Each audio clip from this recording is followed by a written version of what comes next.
श्री गणेशाय नमः। श्री कृष्ण गोविंद हरे मुरारी, हे नाथ नारायण वासुदेव। जय श्री कृष्ण। राधे राधे। नमस्कार दोस्तों आप सभी को जया एकादशी की ढेर सारी शुभकामनाएं। ईश्वर आप सभी के व्रत और उपवास स्वीकार करे, आपकी सारी मनोकामनाएं पूरी हो। दोस्तों आज इस वीडियो में मैं आपको बताऊंगी साल 2024 में जया एकादशी कब है। मैं आपको बताऊंगी इसके शुभ मुहूर्त और पूजन विधि के बारे में। साथ ही हम जानेंगे इस व्रत में क्या करें और क्या ना करें, व्रत में क्या खाए और क्या ना खाए। साथ में जानेंगे पारण कब और किस चीज से करें, तुलसी दल कब तोड़े, और हम श्रवण करेंगे एकादशी व्रत कथा की। तो चलिए दोस्तों यह वीडियो शुरू करें। दोस्तों माघ महीने में शुक्ल पक्ष में जया एकादशी आती है।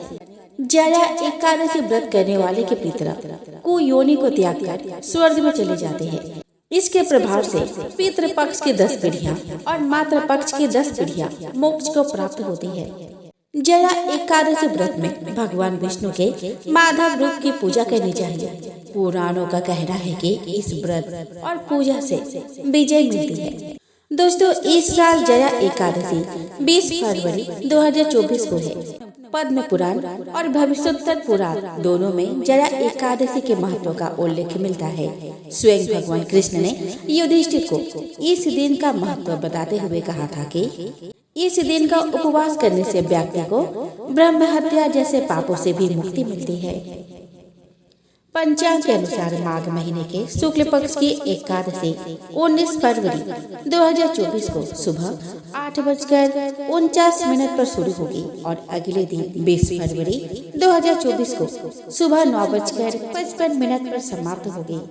पूजा का मुहूर्त होगा सुबह 9:45 AM से दोपहर 2 बजे तक।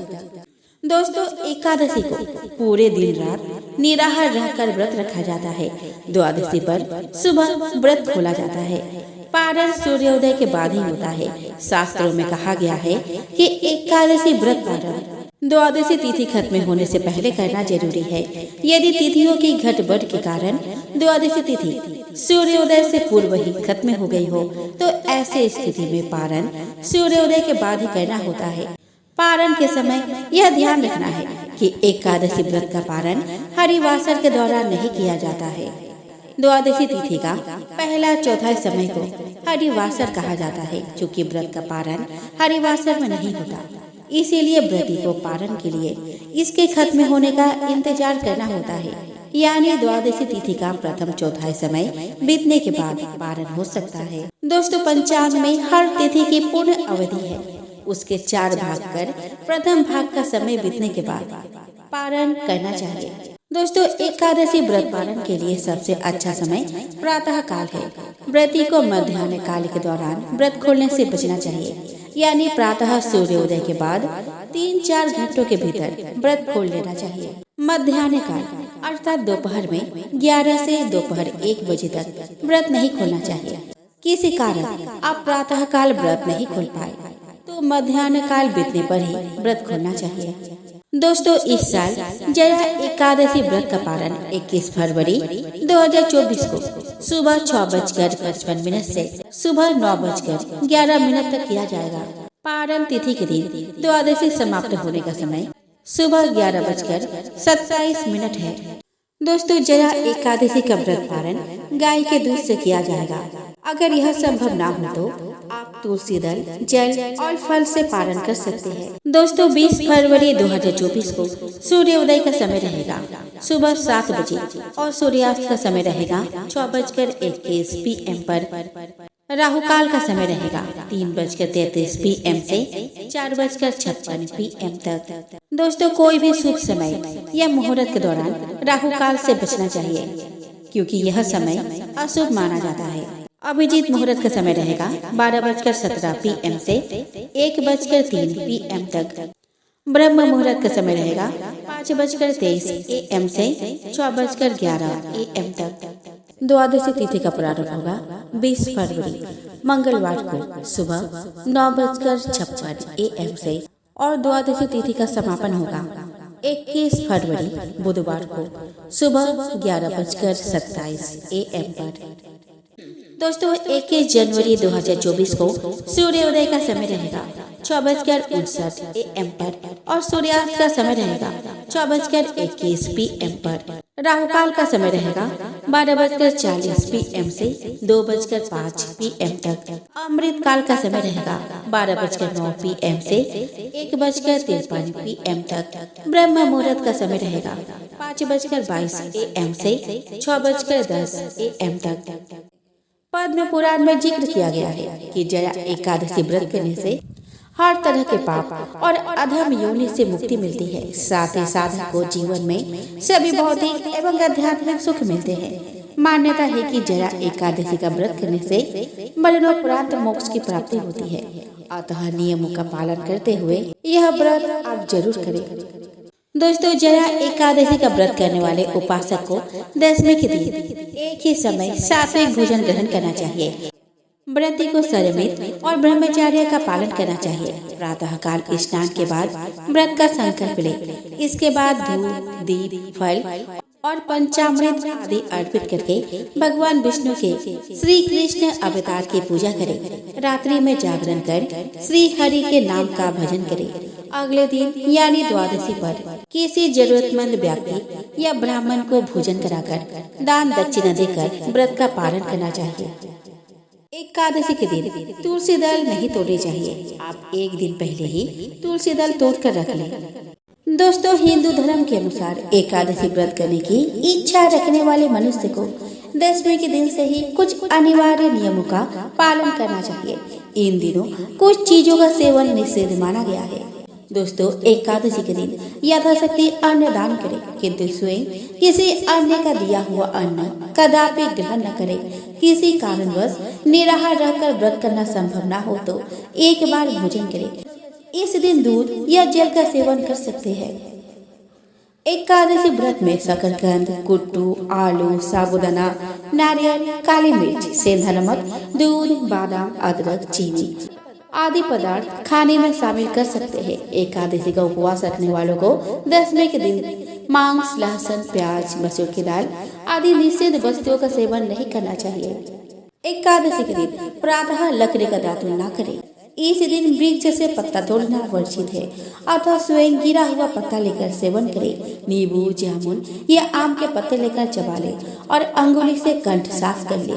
यदि यह संभव न हो तो पानी से 12 बार कुल्ली कर ले। एकादशी के दिन व्रतधारी व्यक्ति को गाजर, सलजम, गोभी, पालक इत्यादि का सेवन नहीं करना चाहिए। एकादशी पर श्री विष्णु की पूजा में मीठा पान चढ़ाया जाता है, लेकिन इस दिन पान खाना भी वर्जित है। फलों में केला, आम, अंगूर, बादाम, पिस्ता इत्यादि अमृत फलों का सेवन करें। सूखे मेवे जैसे बादाम, पिस्ता आदि का सेवन किया जा सकता है। एकादशी तिथि पर जौ, बैंगन, सेमफली नहीं खानी चाहिए। इस व्रत में सात्विक भोजन करें। मांस, मदिरा या अन्य कोई भी नशीले पदार्थ का सेवन नहीं करें। प्रत्येक वस्तु को प्रभु को भोग लगाकर तथा तुलसी दल छोड़कर ग्रहण करना चाहिए। दोस्तों ज्योतिष में ऐसा माना जाता है कि एकादशी के दिन तुलसी के पत्ते तोड़ने से घर में अपशकुन आ सकता है और जीवन में समस्याएं बढ़ सकती है। एकादशी में तुलसी के पत्तियां तोड़ने से व्यक्ति को कम से कम 11 सालों तक समस्याओं का सामना करना पड़ सकता है। इसीलिए कहा जाता है क्योंकि तुलसी को पवित्रता और सौभाग्य का स्रोत माना जाता है। एकादशी के दिन मुख्य रूप से माता तुलसी की पूजा की जाती है, क्योंकि मान्यता है कि एकादशी में ही तुलसी माता और शालिग्राम का विवाह हुआ था। इसी वजह से यदि कोई एकादशी के दिन तुलसी पूजन करता है तो उसे विशेष फलों की प्राप्ति होती है। वही इस दिन तुलसी की पत्तियां तोड़ने से उन्हें शारीरिक नुकसान हो सकता है, जिससे आपको कई नकारात्मक प्रभाव हो सकते हैं। यदि हम पौराणिक मान्यताओं की बात करें तो किसी भी एकादशी के दिन माता तुलसी विष्णु जी के लिए निर्जला उपवास रखती है। इसी वजह से इस दिन तुलसी में जल चढ़ाने की भी मनाही होती है। यदि कोई इस दिन तुलसी तोड़ता है तो यह ईश्वर के अपमान जैसा होता है। क्योंकि तुलसी की पत्तियां के बिना भगवान विष्णु को भोग स्वीकार्य नहीं होता, इसीलिए आप एकादशी तिथि लगने के एक दिन पहले ही तुलसी की पत्तियां तोड़ कर रख लें। इस दिन आप तुलसी के गमले के पास नीचे गिरी हुई पत्तियों को भी धोकर भोग में चढ़ा सकते हैं। यदि आप मंदिर में पुजारी से प्रसाद में तुलसी की पत्तियां लाती है तो उनका इस्तेमाल भी दोबारा भोग लगाते समय कर सकती है। यदि आपको एकादशी के दिन किसी भी वजह से तुलसी की पत्तियां तोड़नी पड़े तो इसे सम्मान पूर्वक प्रार्थना करते हुए और क्षमा मांगते हुए तोड़े, लेकिन पत्तियां तोड़ने का उद्देश्य सिर्फ पूजा से जुड़ा हुआ होना चाहिए। एकादशी तिथि के दिन आप तुलसी के विधि विधान से पूजन कर सकती है, लेकिन इस दिन इसकी पत्तियां तोड़ने से बचना चाहिए, जिससे आपके जीवन में किसी तरह की नकारात्मक प्रभाव न पड़े। दोस्तों, इस व्रत को करने वाले व्रतियों को इस दिन जया एकादशी की व्रत कथा जरूर करनी चाहिए। युधिष्ठिर ने भगवान श्री कृष्ण से पूछा कि भगवान कृपया करके यह बताइए कि माघ मास के शुक्ल पक्ष में कौन सी एकादशी होती है, उसकी विधि क्या है तथा उसमें किस देवता का पूजा किया जाता है। भगवान श्री कृष्ण बोले कि राजेंद्र, माघ मास के शुक्ल पक्ष में जो एकादशी होती है उसका नाम जया है। वह सब पापों को हरने वाली उत्तम तिथि है। पवित्र होने के साथ ही पापों का नाश करने वाली तथा मनुष्य को भाग और मोक्ष प्रदान करने वाली है।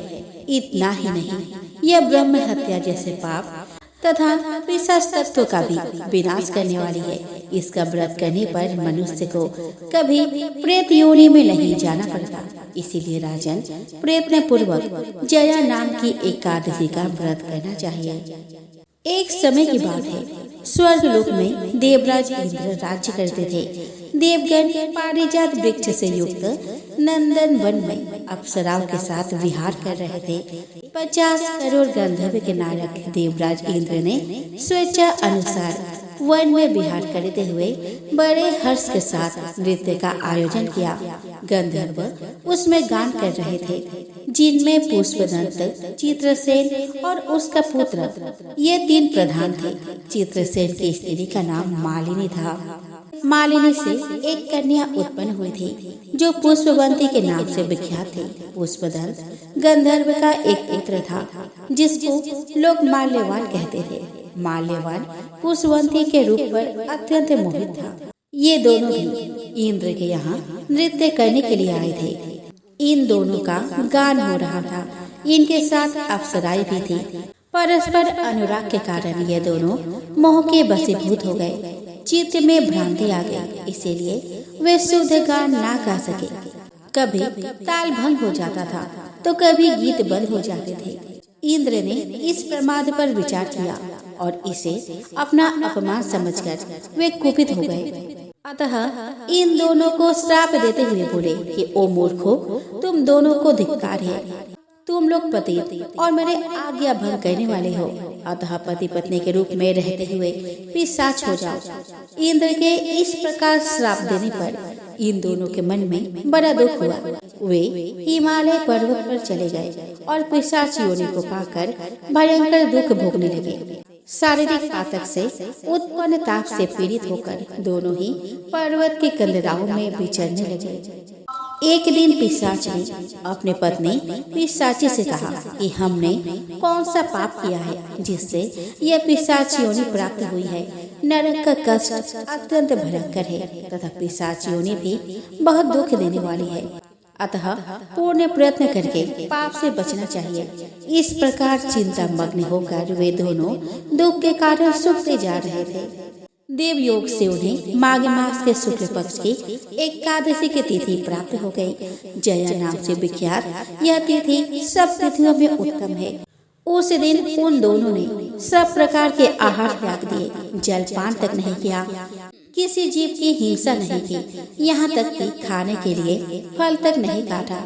निरंतर दुख से युक्त होकर वे एक पीपल के समीप बैठे रहे। सूर्यास्त हो गया। उनके प्राण हर लेने वाली भयंकर रात्रि उपस्थित हुई। उन्हें नींद नहीं आई। वे रति या और कोई सुख भी नहीं पा सके। सूर्य उदय हुआ और द्वादशी का दिन आया। इस प्रकार उस पिशाच दंपति के द्वारा जया के उत्तम व्रत का पालन हो गया। उन्होंने रात में जागरण भी किया था। उस व्रत के प्रभाव से तथा भगवान विष्णु की शक्ति से उन दोनों का पिशाचत्व दूर हो गया। पुष्पवंती और माल्यवान अपने पूर्व रूप में आ गए। उनके हृदय में वही पुराना स्नेह उमड़ रहा था। उनके शरीर पर पहले जैसे अलंकार शोभा पा रहा था। वे दोनों मनोहर रूप धारण करके विमान पर बैठे और स्वर्ग लोक में चले गए। वहाँ देवराज इंद्र के सामने जाकर दोनों ने बड़ी प्रसन्नता के साथ उन्हें प्रणाम किया। उन्हें इस रूप में उपस्थित देखकर इंद्र को बड़ा विस्मय हुआ। उन्होंने पूछा कि बताओ, किस पुण्य के प्रभाव से तुम दोनों का पिशाचत्व दूर हुआ है? तुम मेरे श्राप को प्राप्त हो चुके थे, फिर किस देवता ने तुम्हें उससे छुटकारा दिलाया है? माल्यवान बोला कि स्वामी, भगवान वासुदेव की कृपा तथा जया नामक एकादशी के व्रत से हमारा पिशाचत्व दूर हुआ है। इंद्र ने कहा, तो अब तुम दोनों मेरे कहने से सुधा पान करो। जो लोग एकादशी के व्रत में तत्पर और भगवान श्री कृष्ण के शरणागत होते हैं वे हमारे भी पूजनीय होते हैं। भगवान श्री कृष्ण कहते हैं कि राजन, इस कारण एकादशी का व्रत करना चाहिए। नृपश्रेष्ठ, जया ब्रह्म हत्या का पाप भी दूर करने वाली है। जिसने जया का व्रत किया है उसने सब प्रकार के दान दे दिए और संपूर्ण यज्ञों का अनुष्ठान कर लिया। इस महात्म्य के पढ़ने और सुनने से अग्निष्टोम यज्ञ का फल मिलता है। आइए दोस्तों, अब हम श्रवण करेंगे एकादशी माता की आरती। ओम जय एकादशी माता, ओम जय एकादशी माता। विष्णु पूजा व्रत को धारण कर शक्ति मुक्ति पाता। ओम जय एकादशी माता। तेरे नाम गिनाओ देवी, भक्ति प्रदान करनी मैया, भक्ति प्रदान करनी। गण गौरव के देनी माता, शास्त्रों में वर्णी। ओम जय एकादशी माता। मार्ग शीर्ष के कृष्ण पक्ष की उत्पन्न विश्वतारिणी जनमी, उत्पन्न विश्वतारिणी जनमी। शुक्ल पक्ष में हुई मोक्षदा, शुक्ल पक्ष में हुई मोक्षदा। मुक्तिदाता बनाई ओम जय एकादशी माता। पौष के कृष्ण पक्ष की सफला नामक है मैया, सफला नामक है। शुक्ल पक्ष में होए पुत्रदा, शुक्ल पक्ष में होए पुत्रदा। आनंद अधिक रहे ओम जय एकादशी माता। नाम सत्तिला माघ मास में कृष्ण पक्ष आवे। शुक्ल पक्ष में जया कहावे, शुक्ल पक्ष में जया कहावे। विजय सदा पावे ओम जय एकादशी माता। विजय फागुन कृष्ण पक्ष में शुक्ला आम्र की। पाप मोचनी कृष्ण पक्ष में, पाप मोचनी कृष्ण पक्ष में। चैत्र महाबल की ओम जय एकादशी माता। चैत्र शुक्ल में नाम कामेदा, धन देने वाली ओ मैया, धन देने वाली। नाम बरतने कृष्ण पक्ष में, नाम बरतने कृष्ण पक्ष में। वैशाख्य महावाली ओम जय एकादशी माता। शुक्ल पक्ष में होए मोहिनी अपरा ज्येष्ठ कृष्ण पक्षी। ओ मैया अपरा ज्येष्ठ कृष्ण पक्षी। नाम निर्जला सब सुख करनी, नाम निर्जला सब सुख करनी। शुक्ल पक्षी रखी ओम जय एकादशी। योगिनी नाम आषाढ़ में जानो कृष्ण पक्ष करनी। ओ मैया कृष्ण पक्ष करनी। देव सयानी नाम कहाओ, देव सयानी नाम कहाओ। शुक्ल पक्ष धरनी ओम जय एकादशी। कामिका श्रावण मास में आवे कृष्ण पक्ष कहिए। ओ मैया कृष्ण पक्ष कहिए। श्रावण शुक्ला होए पवित्र, श्रावण शुक्ला होए पवित्र। आनंद से रहिए ओम जय एकादशी माता। आजा भाद्रपद कृष्ण पक्ष की परिवर्तन शुक्ला। ओ मैया परिवर्तन शुक्ला। इंद्र आश्विन कृष्ण पक्ष में, इंद्र आश्विन कृष्ण पक्ष में। व्रत से भव सागर निकला ओम जय एकादशी माता। पापंकुशा है शुक्ल पक्ष में, पापंकुशा है शुक्ल पक्ष में। आप हरणहारी रमा मास कार्तिक में आवे, रमा मास कार्तिक में आवे। सुखदायक भारी ओम जय एकादशी माता। देवोत्थानी शुक्ल पक्ष की, देवोत्थानी शुक्ल पक्ष की। दुख नाशक मैया पावन मास में करू विनती, पावन मास में करू विनती। पार करो नैया ओम जय एकादशी मैया। परमा कृष्ण पक्ष में होती, परमा कृष्ण पक्ष में होती। जन मंगल करने शुक्ल मास में होए पद्मिनी, शुक्ल मास में होए पद्मिनी। दुख दारिद्र हरणी ओम जय एकादशी माता। जो कोई आरती एकादशी की, जो कोई आरती एकादशी की।